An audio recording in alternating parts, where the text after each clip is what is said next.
A woman wearing a MAGA hat sees a black boy taking photos in a park and instantly assumes that he is up to no good, so she has a meltdown and calls the police, only to find out that the officer is the boy's father and the captain of the police.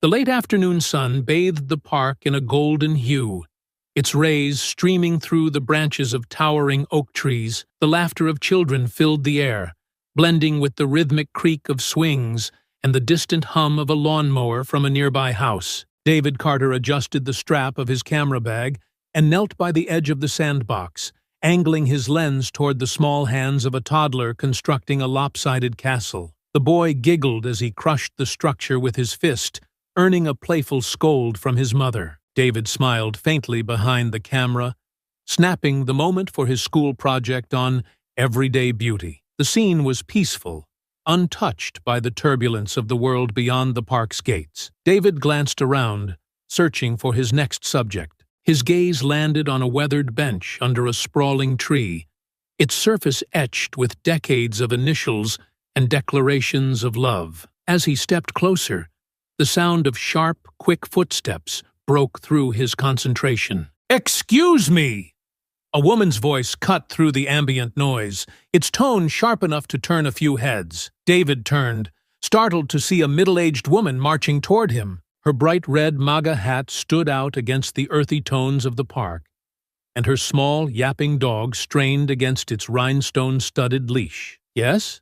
David asked, lowering his camera slightly. Karen Whitman stopped a few feet away, planting her hands on her hips. Her dog barked incessantly, and she tugged the leash sharply to quiet it. "What are you doing here?" she demanded, her voice laced with suspicion. David blinked, unsure of the question's intent. "I'm just taking photos for a school project," he replied politely, gesturing to his camera. Karen's eyes narrowed. "Photos? Of what? Of me?" Her hand instinctively went to her hat, as though shielding it from an invisible lens. "No, ma'am," David said evenly, though her tone unsettled him. "I'm capturing the park, the trees, the benches, moments of life." "It's for an art class assignment." "Art class?" Karen's skepticism deepened. She looked him up and down, her gaze lingering on his backpack, his sneakers, and his dark skin. "You don't look like you're here for art. Are you even from this neighborhood?" David's jaw tightened. He adjusted the strap of his bag and kept his voice calm. "Yes, ma'am. I live nearby. I'm not doing anything wrong." Karen scoffed, her dog now silent but fidgeting at her feet. "Well, you look out of place to me," she muttered under her breath, loud enough for David to hear. David took a breath, steadying himself. "I promise. I'm just here to take photos. If you'd like, I can show you my camera roll." Karen's face twisted into a scowl. "I don't need to see anything. What I need is for you to leave before you make people uncomfortable." David's heart pounded, but he stood his ground. "I have every right to be here, ma'am. I'm not bothering anyone." Karen stepped closer, her voice rising. "Listen, young man, I don't care what you're claiming to do. This is a family park, not some hangout spot for troublemakers. If you don't leave, I'll have no choice but to call the police." The tension hung in the air, sharp and unyielding. A few park-goers had paused, their gazes darting between the two. David looked around briefly, catching glimpses of concerned faces, but no one stepped forward. David steadied his voice. "I'm not leaving. If you feel the need to call the police, go ahead." He turned back toward the bench, lifting his camera to take another shot, though his hands trembled slightly. Karen huffed, pulling out her phone. "Fine. Don't say I didn't warn you." She began dialing, speaking loudly into the receiver as she walked a few steps away. David exhaled, his fingers tightening around the camera. His peaceful afternoon had just been shattered, and he knew the next moments would test him in ways he hadn't anticipated. Karen paced back and forth, her phone clutched tightly in her hand, as she spoke loudly to the 911 operator. Her words carried an edge of urgency, carefully chosen to paint David as a menace. "Yes, there's a young man here. He's loitering in the park, acting suspiciously. He's refusing to leave, and I feel unsafe." She cast a pointed glance at David, her lips curling into a smug smile as though daring him to react. David stood still, his camera dangling around his neck, his fingers gripping the strap. A few onlookers had gathered nearby, their conversations hushed as they watched the unfolding scene. "You really think this is necessary?" David asked, his voice calm but tinged with disbelief. Karen ended the call, slipping her phone into her pocket with a triumphant look. "Absolutely. You're wandering around here with that camera, making people uncomfortable. I don't know what you're planning, but it's suspicious." David tilted his head, incredulous. "Suspicious? I told you. I'm working on a school project. I'm not bothering anyone, and I'm certainly not a threat." Karen crossed her arms, her dog yapping again as though echoing her indignation. "Not a threat? How do I know that? People like you don't exactly inspire trust." David's jaw tightened, her words cutting deeper than he wanted to admit. He took a step forward, careful to keep his tone steady. "People like me? What does that mean?" Karen's lips pressed into a thin line. "You know exactly what I mean," she snapped. "You don't belong here. This is a safe neighborhood, and I won't let anyone ruin that." David exhaled slowly, his frustration simmering just beneath the surface. "You keep talking about safety, but who am I endangering? I'm standing here with a camera, taking pictures of trees and benches. You're the only one causing a scene." Karen laughed bitterly, the sound harsh and mocking. "Causing a scene? You're the one acting defiant, refusing to leave when asked politely." "Politely?" David asked, his eyebrows raised. "You threaten to call the police because I'm standing in a public park. How is that polite?" Karen's cheeks flushed, her voice rising to match the tension. "This isn't about the park. It's about respect. Something you clearly weren't taught." David shook his head, his composure barely holding. "Respect is earned, not demanded. You came at me with accusations and threats, and now you're talking about respect?" The crowd murmured softly, a few whispers drifting toward Karen. "She's taking it too far," someone said. Another person nodded, their disapproval barely concealed. Karen turned toward the small group, glaring. "What? You think I'm the problem here? You don't know what it's like trying to keep this neighborhood safe." A man from the crowd stepped forward slightly, his arms crossed. "Lady, he's a kid with a camera. He's not doing anything wrong." Karen pointed a trembling finger at the man. "You think you're helping? You're encouraging him. This is why neighborhoods go downhill." David's voice broke through her rant, low and firm. "You can scream all you want. It doesn't change the fact that I have the same right to be here as anyone else. You don't get to decide who belongs and who doesn't." Karen opened her mouth to respond, but the distant wail of sirens cut through the air. Her expression shifted to one of smug satisfaction as she straightened her posture. "They'll sort this out," she said with a smirk. "We'll see how much your attitude helps you when the police get here." David stood tall, his heart pounding as the sirens grew louder. He clenched his fists, drawing strength from the determination to stay calm. "Yeah, we will see," he said softly, the weight of the moment settling over him. The sound of the police car pulling up silenced the park. Karen took a step forward, already prepared to spin her narrative, unaware of the twist that awaited her. David lowered himself onto the park bench, his camera resting in his lap.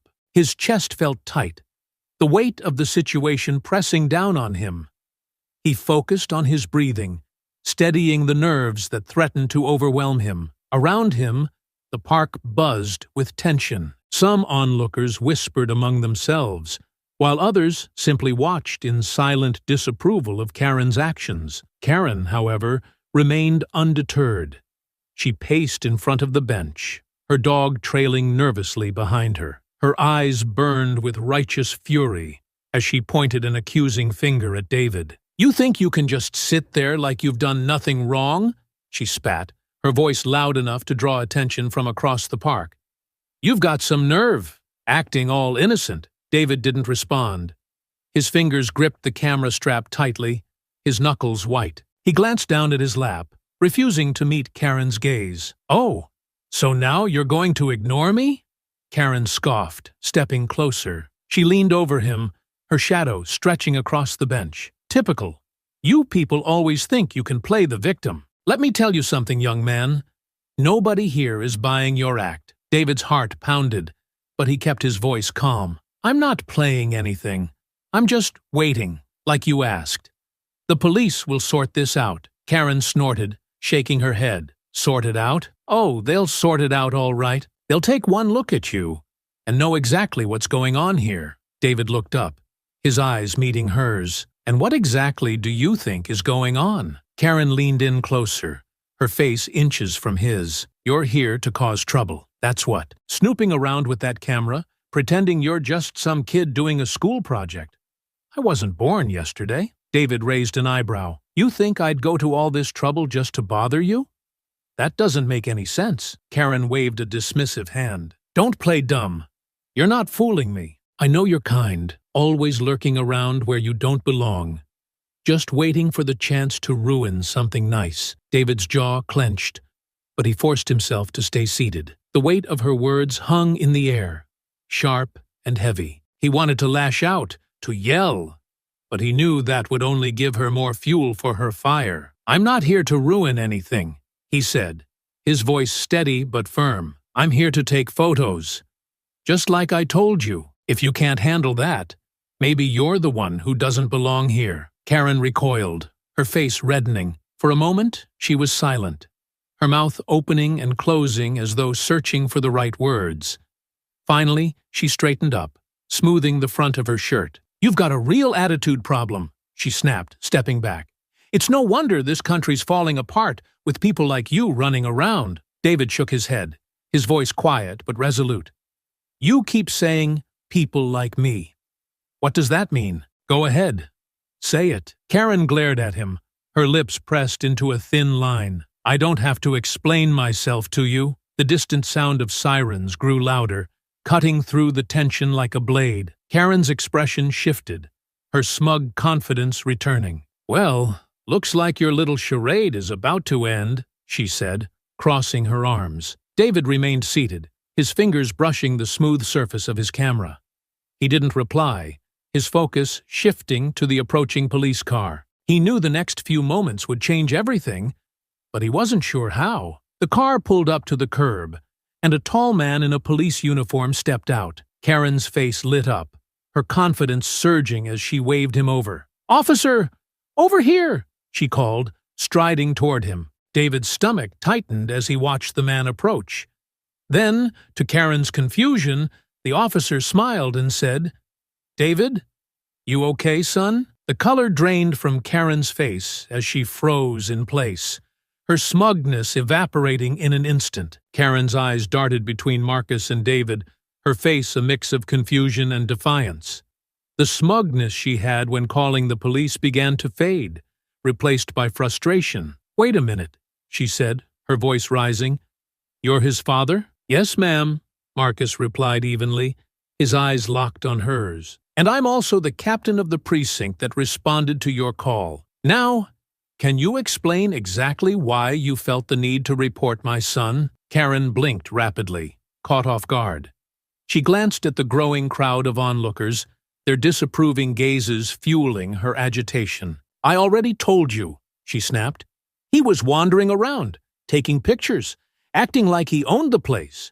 I didn't know who he was or what he was doing. Marcus folded his arms across his chest, his voice steady. He told you he was taking photos for a school project. That's what he's been doing. So, again, I'm asking, what about that made you feel unsafe? Karen bristled, tugging sharply at her dog's leash. You have no idea what it's like to have to watch out for this kind of thing. People come into neighborhoods like ours and cause trouble. I've seen it before. David, still seated on the bench, frowned. People like me? Karen spun toward him, her face flushing. Don't twist my words. I meant people who don't respect the rules, who think they can just waltz in and do whatever they want without consequences. Marcus raised an eyebrow. Rules? Which rules exactly? Did my son break by sitting on a public bench and taking photos? Karen threw her hands in the air, her frustration boiling over. It's not just about rules. It's about common sense. He didn't belong here. He doesn't live here. How was I supposed to know he wasn't up to something? David finally stood, his camera hanging from its strap around his neck. His voice was calm, but firm. I do live here. And even if I didn't, this is a public park. You don't own it. And you don't get to decide who belongs. Karen's face twisted in anger. Watch your tone, young man, she snapped, pointing a trembling finger at him. I'm not the bad guy here. You're the one acting suspicious and disrespectful. Marcus stepped forward, his voice cutting through the tension like a knife. Ma'am, I need you to lower your voice and calm down. There's no reason for this to escalate further. Karen glared at him, her eyes flashing with indignation. Calm down? You're telling me to calm down? I'm the one who felt unsafe. And now you're treating me like the criminal. The murmurs of the crowd grew louder. A man in the back shouted, Maybe because you're acting like one. Karen whipped her head around, glaring at the group. Mind your own business, she barked. Marcus took a deep breath, keeping his composure. Ma'am, let me remind you that filing a false police report is a serious offense. From what I've seen so far, there's no evidence to support your claims of feeling threatened. Karen's face turned red, and her voice grew shrill. This is unbelievable. I try to protect my community, and this is how I'm treated? You're taking his side because he's your son. This is bias. Plain and simple. David shook his head, his voice cutting through her rant. No, this is justice. You can't just call the cops on someone because they make you uncomfortable. That's not how it works. Karen jabbed a finger in his direction, her composure unraveling. You don't get to lecture me, boy. You don't understand what it's like to be a responsible citizen in a good neighborhood. You're lucky I didn't press charges. Marcus's expression hardened, his voice dropping into a measured, authoritative tone. Press charges for what, ma'am?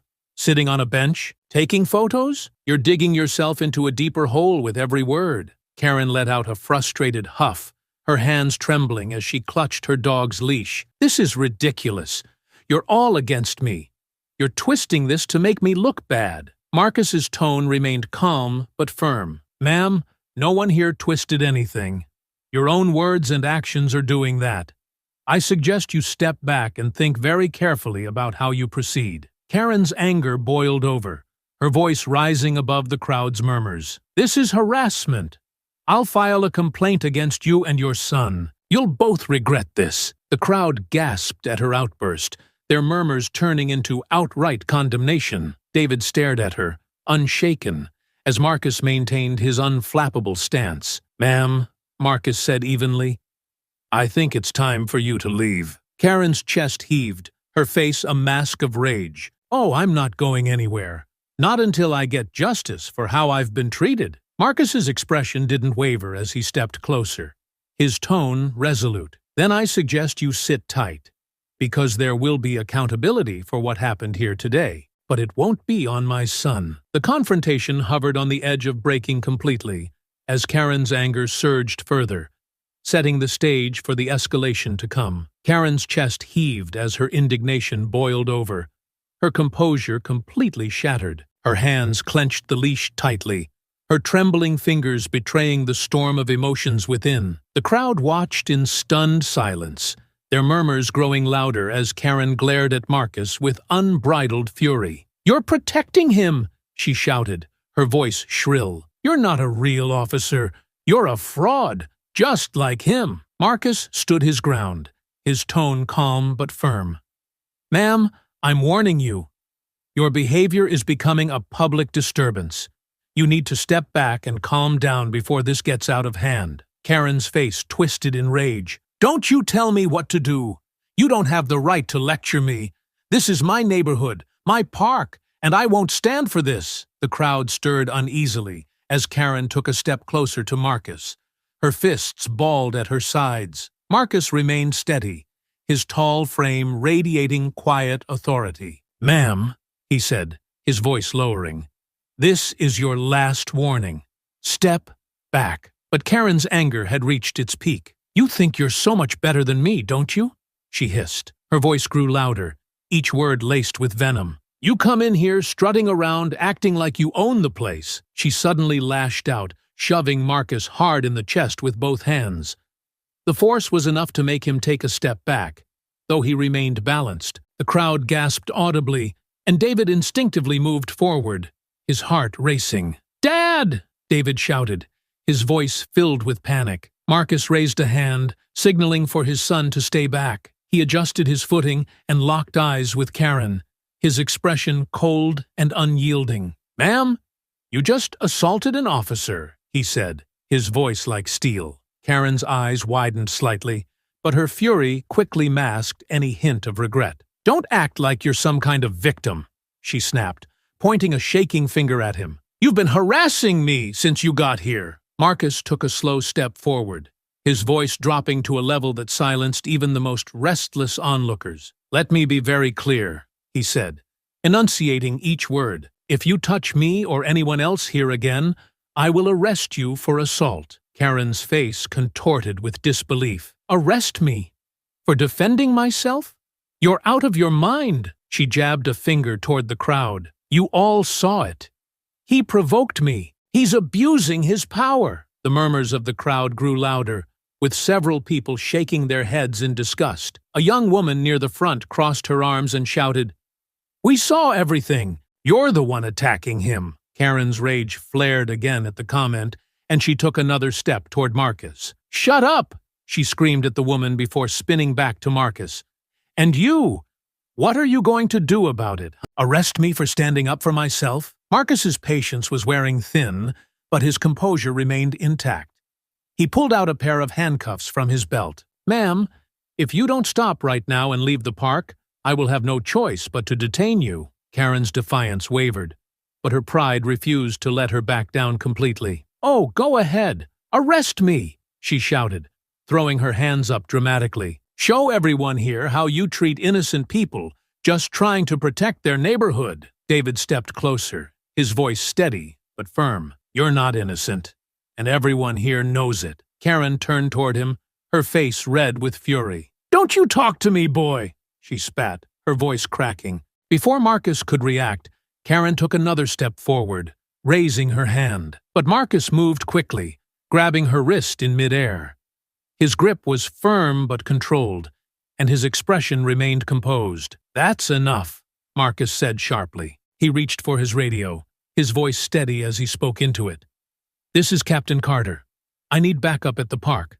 Suspect is resisting and has assaulted an officer." The crowd erupted into murmurs and gasps as Karen struggled against Marcus's grip. "Let me go," she screamed, twisting her arm. "This is abuse! You're abusing me!" Marcus released her wrist and stepped back, positioning himself between her and David. "Ma'am, sit down on the bench and wait quietly, or I will restrain you." Karen stumbled backward, her face pale with shock and rage. She looked around wildly, as though searching for someone to come to her defense, but the crowd's disapproving stares offered no support. "You'll regret this," she shouted, her voice cracking with desperation.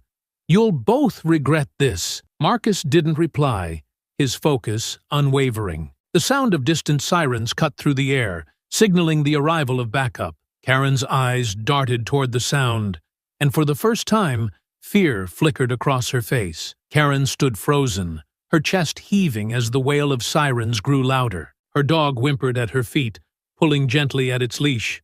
But Karen didn't move. Her eyes darted wildly between Marcus and the approaching patrol car.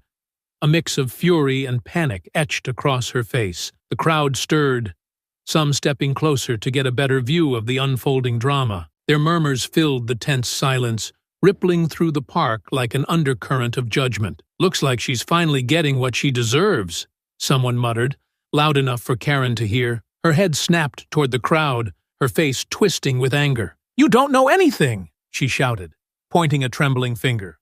"I'm the victim here! They're all ganging up on me!" Marcus took a slow step forward, his presence commanding. His voice was calm but firm, cutting through Karen's rant. "Ma'am, the time for excuses is over. You assaulted an officer and created a public disturbance. When backup arrives, I'll be placing you under arrest." Karen's face turned pale. "Arrest? For what?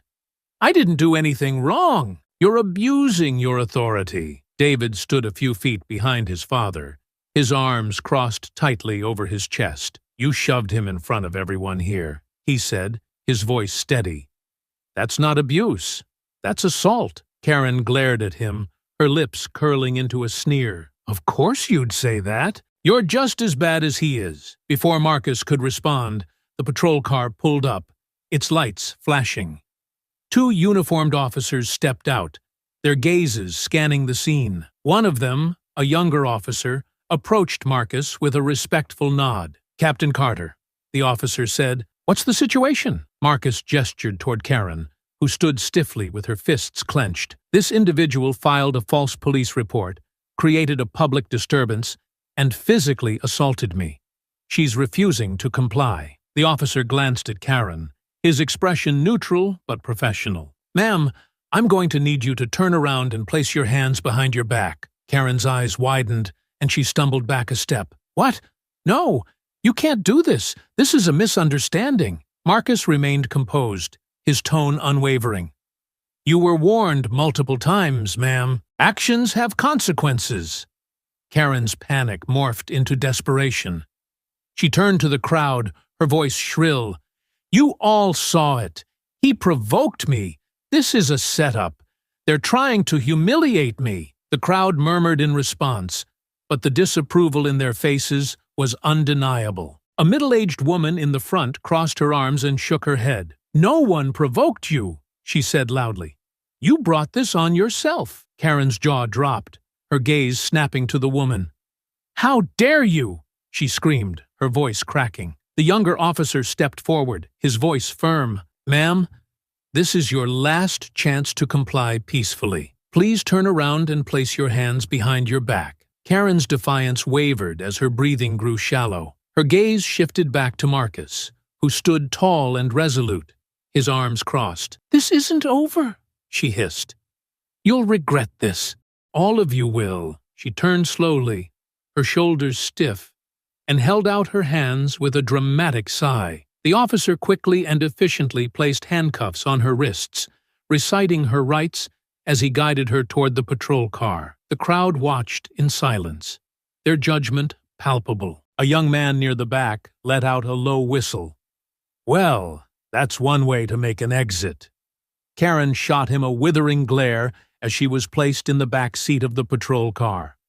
Her dog barked plaintively, and one of the officers handed the leash to a member of the crowd who offered to take care of it. Marcus turned to the crowd, his voice steady and authoritative. "Thank you all for remaining calm during this situation. If anyone has further concerns, you're welcome to contact the precinct." The crowd began to disperse slowly, though a few people lingered, exchanging quiet remarks about the incident. Marcus turned back to David, placing a reassuring hand on his shoulder. "You okay?" he asked softly. David nodded, though his expression was somber. "Yeah, I just hate that it even had to go this far." Marcus sighed, his gaze briefly following the patrol car as it pulled away. "Sometimes people refuse to see reason, no matter how hard you try. But what matters is standing your ground and doing what's right." David nodded again, his grip tightening on the strap of his camera. "Thanks, Dad, for everything." Marcus smiled faintly, his hand resting on his son's shoulder. "Always, son. Let's head home." They began to walk toward the park's exit, the fading murmurs of the crowd behind them. Though the tension lingered in the air, there was a quiet sense of justice that settled over the scene, a reminder that prejudice and entitlement would not go unchecked. The ride to the police station was heavy with silence, the only sound the low hum of the car engine. David stared out the window, his hands gripping the strap of his camera bag as though it were a lifeline. The familiar streets of his neighborhood blurred past him, but they felt foreign now, like a place he no longer belonged. Marcus glanced at his son in the rearview mirror, his own heart heavy with the weight of the day. He had seen this kind of injustice before, countless times, but it was different now. It was personal. "David," Marcus said softly, breaking the silence. David didn't look up. "Yeah?" Marcus hesitated, his hands tightening on the steering wheel. "I want you to know, none of this was your fault. Not a single part of it." David turned his head slightly, his expression a mix of anger and sadness. "I know, Dad. I don't get it. I wasn't doing anything. I wasn't hurting anyone. Why does it have to be like this?" Marcus's jaw clenched. He searched for the right words, but they felt inadequate against the enormity of the situation. Some people don't see the person in front of them, he said finally. They only see what they want to see, what fits their narrow world. David's voice trembled, but he forced it to remain steady. She saw a threat. All I had was a camera. And she saw a threat. Marcus exhaled slowly, his eyes fixed on the road ahead. She saw something she didn't understand. And instead of asking questions, she made assumptions. Dangerous ones. David pressed his forehead against the window, his breath fogging the glass. Do you think it'll ever change? People like her? The way they think? Marcus's heart ached at the question, but he didn't shy away from it. I don't know, son. I really don't. But what I do know is that we can't let them win. We can't let their hate take away our light. David turned to look at his father, his eyes searching for reassurance. Is that why you became a cop? To fight people like her? Marcus smiled faintly, though it didn't quite reach his eyes. Partly, but mostly, I became a cop to protect people like you.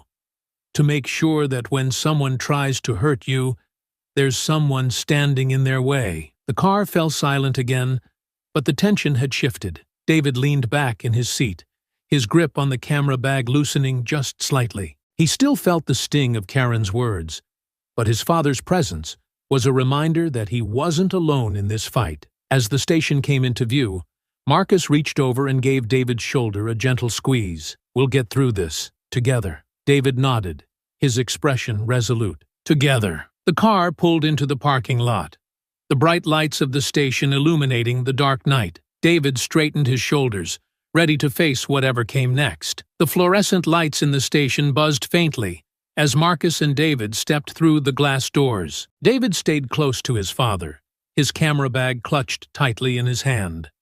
Despite his exhaustion, his mind raced. He replayed Karen's words in his head, the venom in her voice cutting deeper than he wanted to admit. Karen sat at a plastic chair near the front desk, her MAGA hat crooked and her hands cuffed behind her back. Her lips were pressed into a thin line, but the fury in her eyes betrayed her composure. The officers nearby were talking quietly, their eyes occasionally flicking to her. The moment Karen saw Marcus and David, her face twisted into a sneer. You, she hissed, her voice cutting through the low hum of the station. You've made a huge mistake. You'll regret this. You both will. Marcus's expression remained unreadable as he gestured for David to follow him. He approached the desk, speaking briefly with the officer on duty. Meanwhile, Karen's words grew louder and sharper, her frustration spilling out. This is harassment. I was doing my duty as a citizen, and you're treating me like a criminal. My lawyer is going to have a field day with this. Marcus turned to her, his tone calm but firm. Ma'am, you're here because of your own actions. Harassment, assault, and filing a false police report are serious charges. Karen struggled against her cuffs, her voice rising. Oh, please! Your kid was up to no good, and you know it. You're just covering for him, because you're his father. David stepped forward, his voice quiet but steady. I was sitting on a bench, taking pictures. That's all I was doing. You're the one who started yelling and calling the cops for no reason. Karen's glare turned to him. Don't talk to me like that, boy. You don't get to play the victim here. David clenched his fists, but Marcus stepped between them. His voice dropped, carrying a sharper edge. Enough. You've done enough damage today, ma'am. Karen smirked, leaning back in her chair. You think you've won? You have no idea who you're messing with. I have friends, powerful friends, people who won't take kindly to the way I've been treated. David frowned, glancing at his father. What's she talking about? Marcus didn't answer immediately. His eyes remained on Karen, his expression unreadable. I'm not concerned with your friends, ma'am. What I'm concerned with are the facts. And the facts are clear. Karen's smirk didn't waver. You'll see. You'll both see. The officer at the desk interrupted. Captain Carter, we've got her on record. But there's something you should see. He handed Marcus a file. Karen's expression flickered with something close to panic. You can't do this. You have no right to go through my personal information. Marcus ignored her, flipping through the pages. His expression darkened as he scanned the file, his jaw tightening slightly. David leaned closer. His curiosity piqued. "What is it, Dad?" Marcus closed the file with a quiet but deliberate snap. He turned to the officer. "Run a full background check and flag any connections to recent incidents in the area. Let me know what comes up." Karen's face turned pale. "You don't have the authority to do that. This is a setup. You're trying to pin something on me." Marcus didn't respond immediately. He turned to David, his voice calm but firm. "We're going to get some fresh air.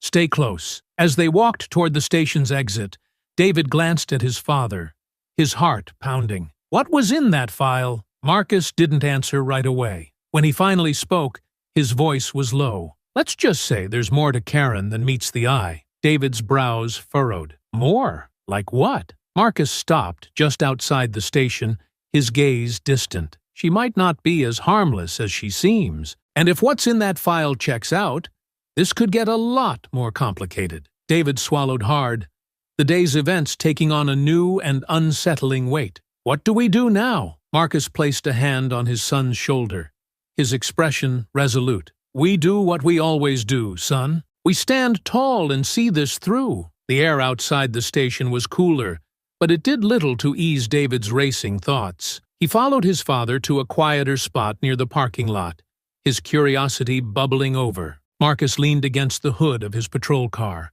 the weight of the day clearly etched on his face. "Dad," David said hesitantly, breaking the silence. "What was in that file?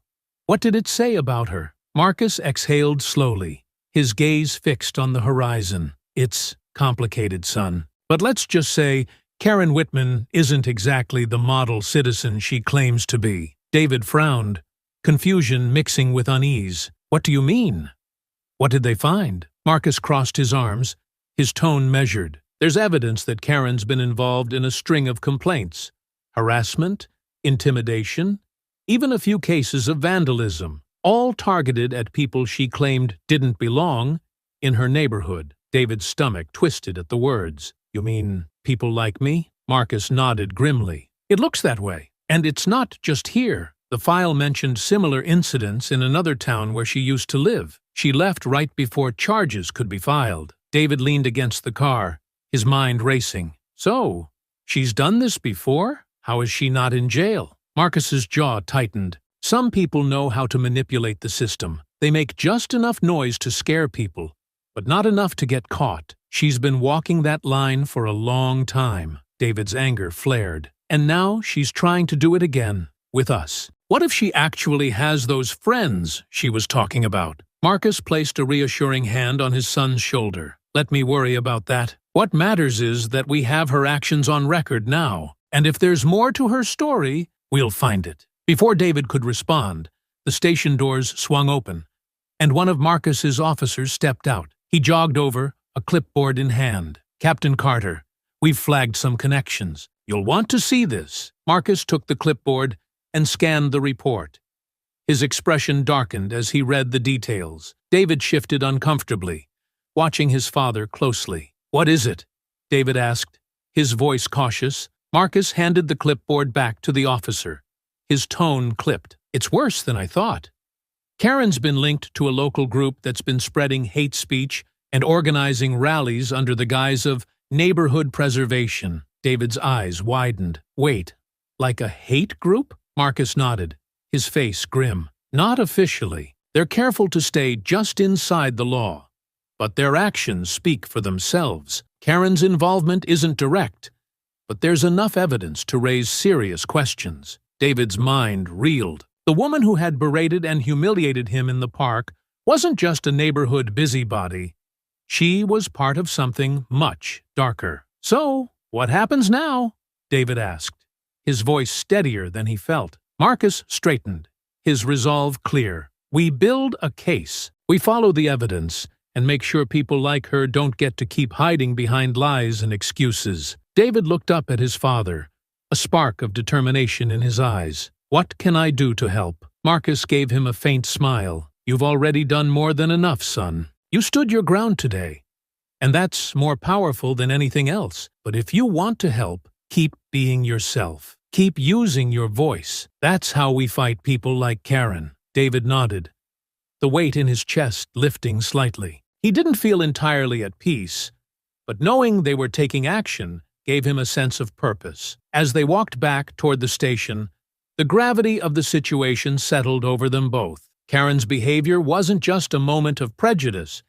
It was a piece of a larger pattern. And now, the fight for justice had only just begun. Inside the station, the atmosphere was tense.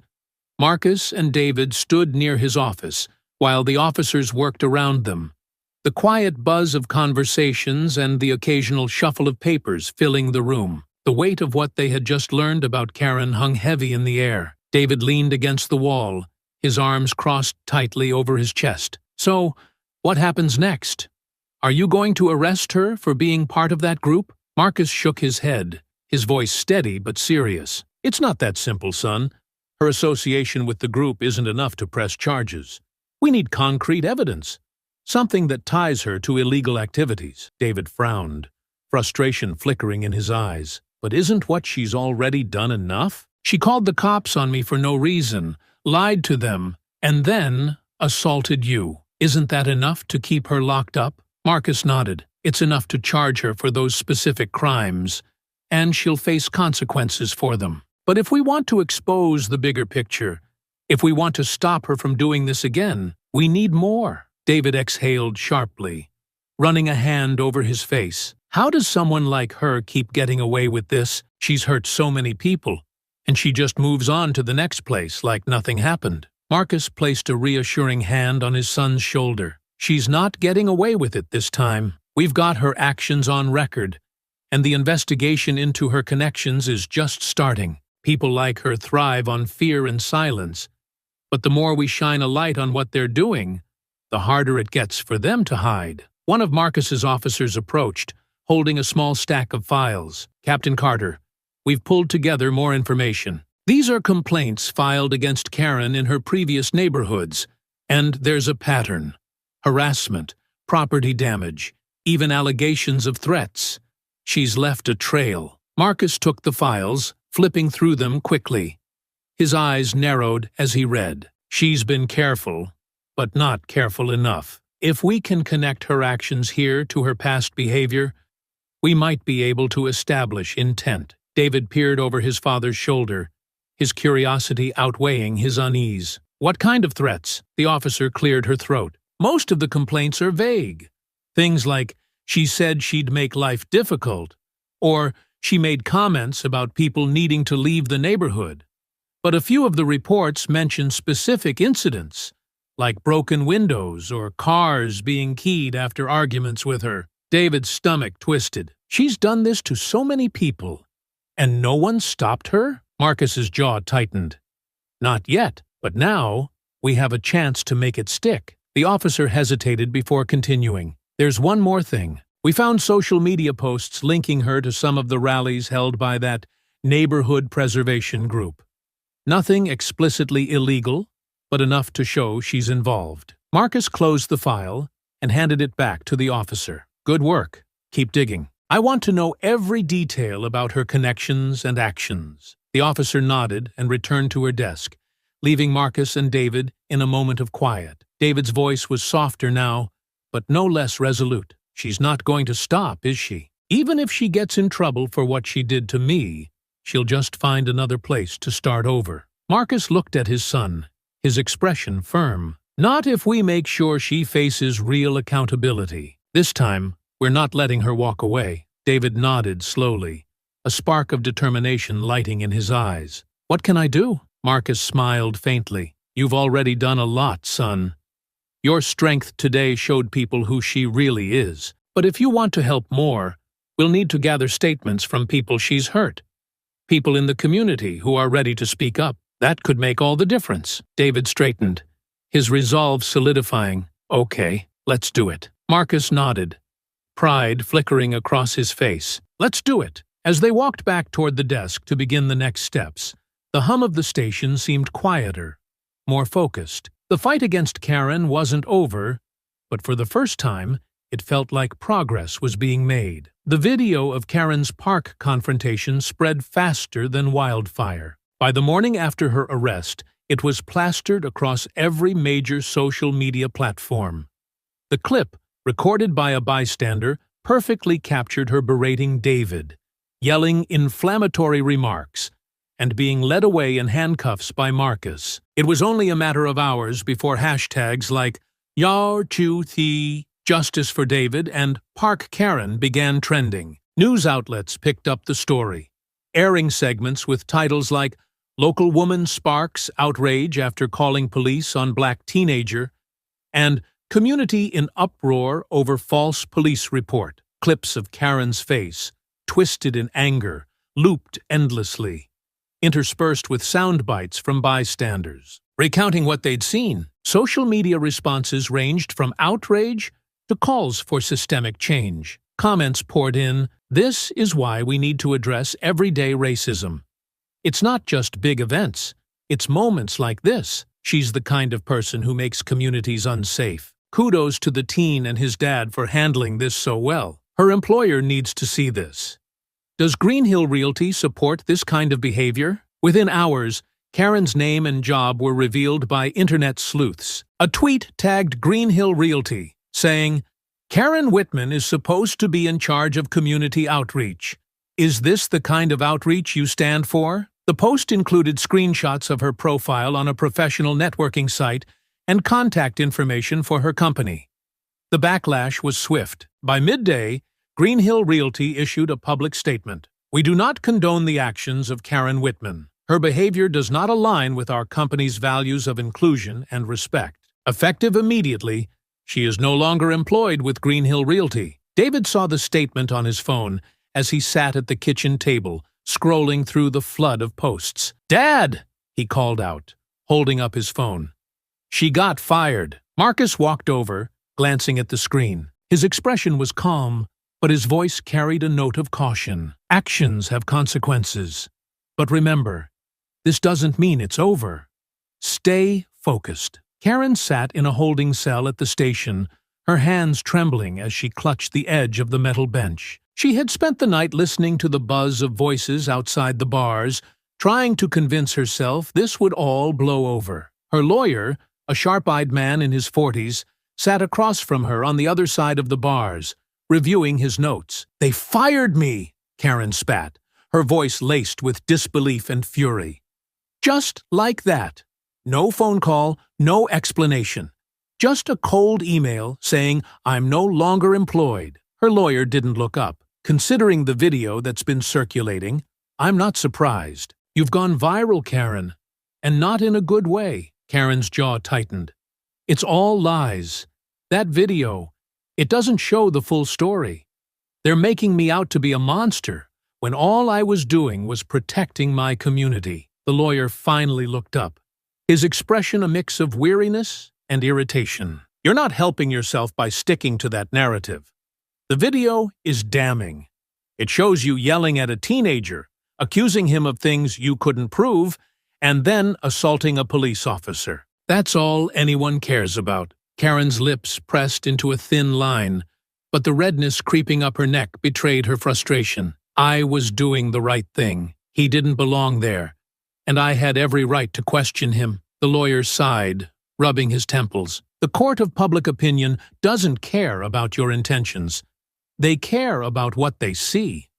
And right now, what they see is someone who made a fool of herself and broke the law in the process." Karen's eyes flashed with anger. "They don't know what it's like, dealing with people like him. The boy was being disrespectful, and his father abused his authority to humiliate me. That's the real story here." The lawyer leaned forward, his tone sharper. "Karen, if you want any chance of coming out of this without serious legal consequences, you need to start thinking about damage control. That means cooperating and showing remorse." Karen scoffed, her voice dripping with disdain. "Remorse? For what? For standing up for what's right? You're as useless as everyone else." The lawyer stood, gathering his papers. "If that's your attitude, then there's not much I can do for you." As he walked away, Karen slumped back against the bench, her mind racing. The buzz of voices outside the cell was louder now, and she knew the world was watching. The sound of the station around her felt distant.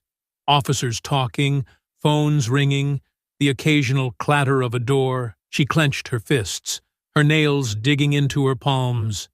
She had been fired, just like that. An email, cold and impersonal, had stripped her of her job and, in her mind, her dignity. The humiliation of being escorted through the park in handcuffs and thrown into a cell was one thing. Losing her career was another. They don't even know the full story, she muttered to herself. I was protecting this neighborhood. They'll regret turning on me. Her mind raced with thoughts of vengeance, but as the minutes passed, the reality of her situation began to sink in. She had no allies left. Her lawyer was losing patience, her neighbors were turning against her, and her name was all over the news. Meanwhile, back at the station, Marcus sat in his office, sifting through the growing pile of complaints and evidence coming in from Karen's neighbors. Each new report added to the picture of a woman who had spent years intimidating those around her. One particularly damning statement caught his eye.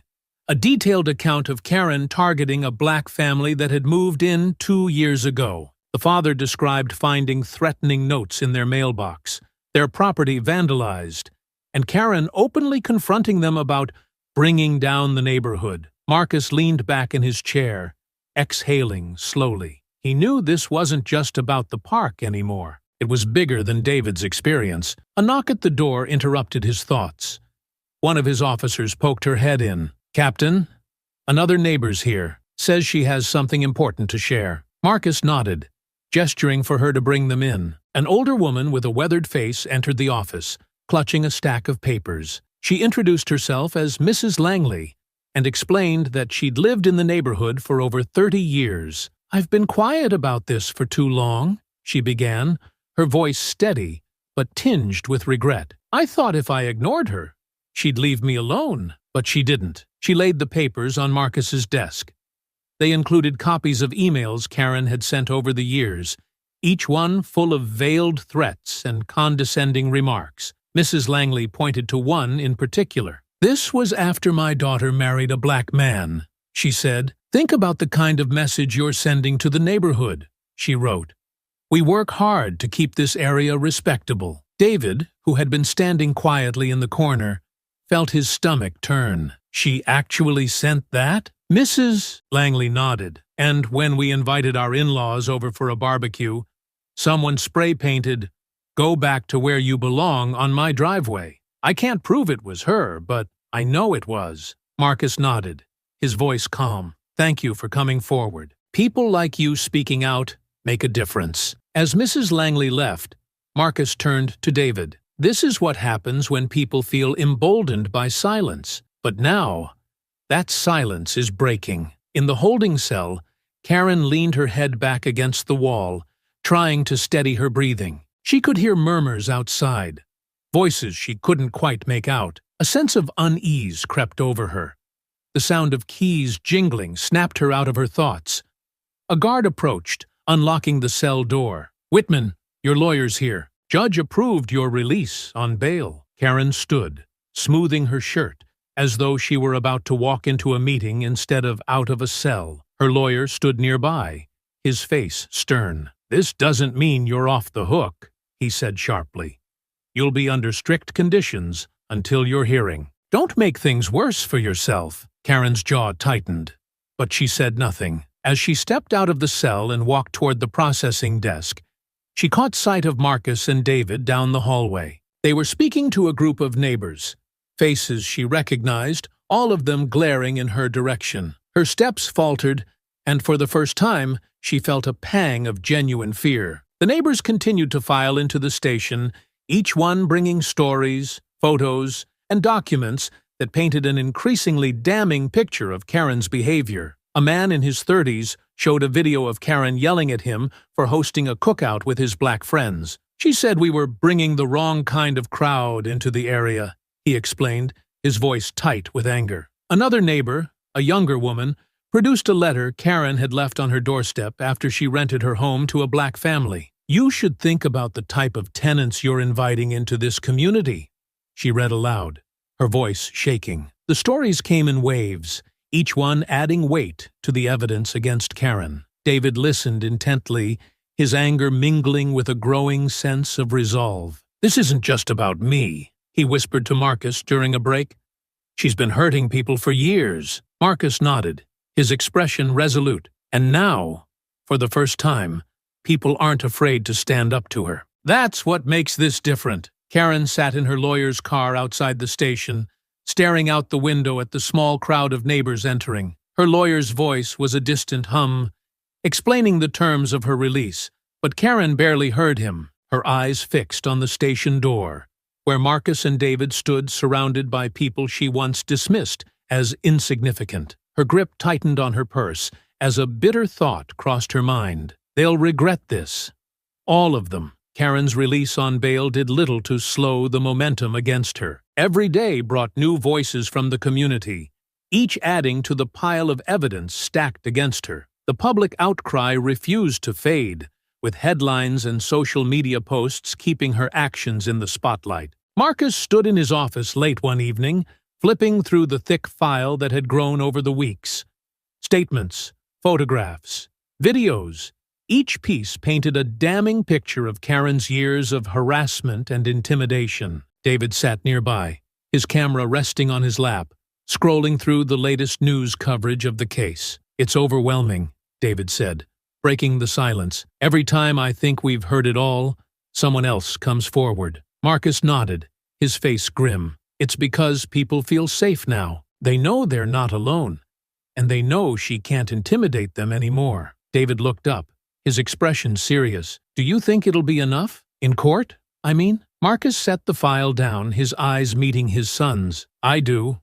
She's left too much behind. This trial isn't just about what she did to you. It's about everything she's done to this community. And when the truth comes out, it'll be impossible to ignore." As Marcus spoke, his phone buzzed on the desk. He picked it up and read the message, his lips pressing into a thin line. "What is it?" David asked. "The trial date's been set," Marcus replied, his voice steady. "It's time to see this through." Karen's trial became the talk of the town, her name plastered across headlines and whispered in conversations throughout the community. The courtroom was packed, every seat filled with neighbors, reporters, and community members who had been following the case closely. Karen sat at the defense table, her face pale but her posture stiff, trying to project an air of defiance. Her lawyer shuffled papers beside her, muttering hurried instructions that she barely seemed to hear. The prosecution wasted no time laying out its case, starting with the park incident that had sparked everything. They played the viral video for the jury, letting Karen's own words and actions condemn her. Then came the barrage of witness testimonies. "This isn't an isolated incident," the prosecutor said, pacing before the jury. "What you'll see over the course of this trial is a consistent pattern of intimidation, harassment, and prejudice that has spanned years. The defendant has abused her position in the community to bully and silence those she deemed unworthy of living in her neighborhood." The witnesses painted a damning picture. "She left threats in my mailbox after my family moved in," one man testified. "When I didn't respond, she keyed my car and spray-painted racial slurs on my garage. My kids were terrified. She harassed my tenants until they broke their lease," another woman said, her voice trembling. "When I confronted her, she told me I should rent to the right kind of people." One after another, Karen's neighbors came forward with their stories. Each one added weight to the case, making it harder for the defense to argue that Karen's actions were a misunderstanding or a single lapse in judgment. Marcus took the stand midway through the trial, his testimony calm and precise. He recounted the events at the park, his interactions with Karen, and the mounting evidence that had come to light since her arrest. "As a police officer, I've seen people like her before," he said. "They hide behind the guise of concern for the community, but their actions reveal the truth. It's not about safety, it's about control.